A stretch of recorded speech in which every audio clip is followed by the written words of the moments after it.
Dr. Andrews, how does one find themselves as the go-to sports medicine doctor? After Rodger Clemens, how did your practice change?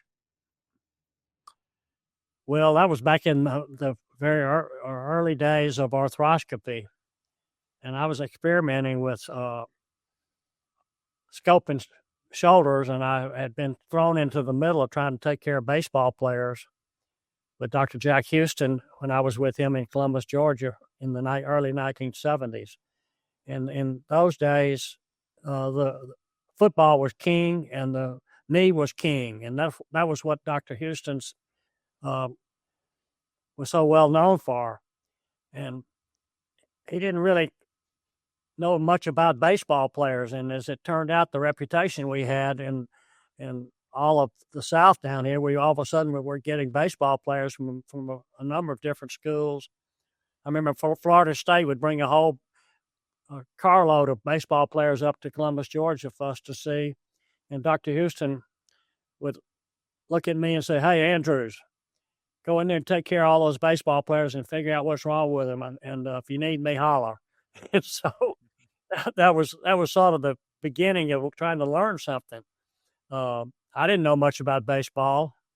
I played a little baseball in high school, but I didn't really know the lingo.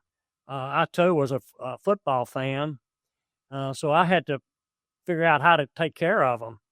And in doing so, I said, if I'm going to really do this, I need to learn their lingo and learn more about how they think and what their injuries, why they're injured, and I also need to find out who in the United States is taking care of most of the baseball players, and obviously that turned out to be Curlin Job out in California. So I went out and started going to visit with them and spend a week with them periodically and learning from them about what to do and how to do, and that's how I got started with some baseball players. The thing that really pushed me forward though was the fact that Dr. Pappas, as you probably remember, was taking care of the Boston Red Sox up there in Boston.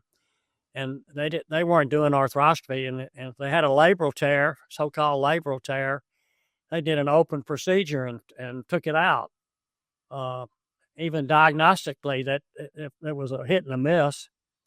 So Rodger Clemens had gotten to the point that he was a rookie out of the University of Texas, and he couldn't throw.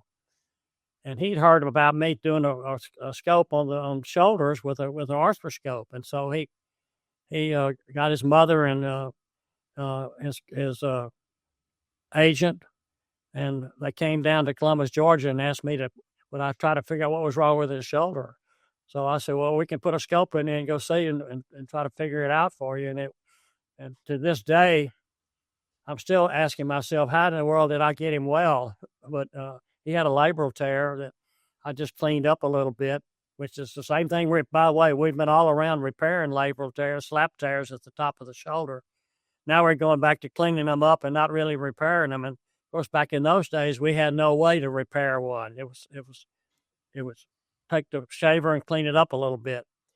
And he came back, I think, in 9 months and set the major league strikeout record as a rookie after that. So that really opened up a whole new avenue for taking care of baseball players, and sort of set me up for being what I was not really set out to be, and that was to be a baseball doctor. And that's how it all started.